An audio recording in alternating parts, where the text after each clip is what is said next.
దేవుడిని కూడా రాజకీయాలకు వాడుకునే దుర్మార్గమైన మనస్తత్వం చంద్రబాబుదే. లడ్డు తయారీ చేసే నెయ్యిలో కొవ్వు అనేది ఓ కట్టుకథ అని తెలియజేశారు మాజీ సీఎం జగన్. ఇంత దుర్మార్గమైన పని ఎవరైనా చేయగలరా? ఒక సీఎం ఇలా అబద్ధాలు ఆడటం ధర్మమేనా? భక్తుల మనోభావాలతో ఆడుకోవడం ధర్మమేనా? ప్రతి 6 నెలలకు ఒకసారి నెయ్యి సరఫరా కోసం టెండర్లు పిలుస్తారు. నెయ్యి నాణ్యత నిర్ధారణ పరీక్షను ఎవరూ మార్చలేరు. దశాబ్దాలుగా జరుగుతున్న పద్ధతుల్లోనే తిరుమలలో లడ్డు తయారీ జరుగుతోందని తెలియజేశారు మాజీ సీఎం జగన్.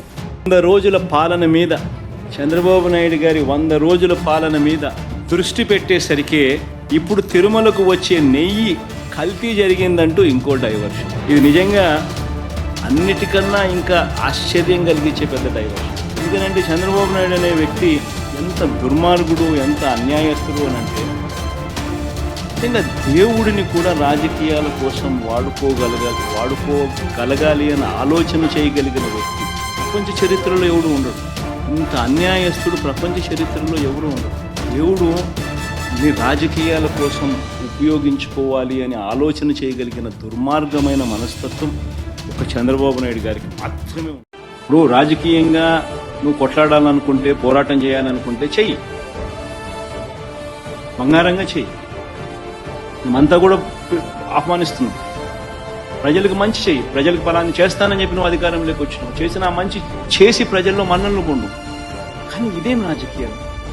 ఒక అబద్ధాన్ని సృష్టించడం, ఆ అబద్ధాన్ని అమ్మడం, ఆ అబద్ధం ద్వారా మనుషుల మీద బురద జల్లడం ఎంతవరకు ధర్మం ఇది?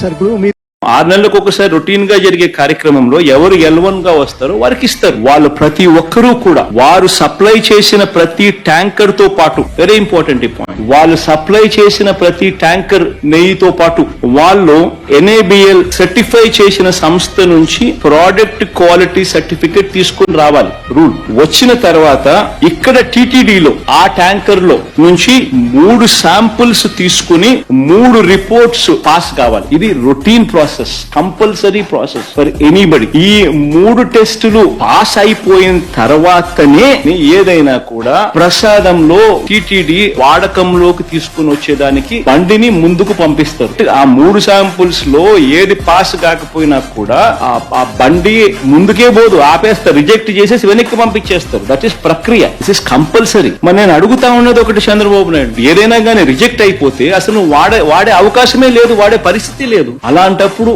అది వాడారని, అవి నాసిరికమని, యానిమల్ ఫ్యాట్ అని ఇలా రకరకాలుగా చెప్పడం అబద్ధాలు కాదా? ధర్మమేనా, న్యాయమేనా అని అడుగుతారు.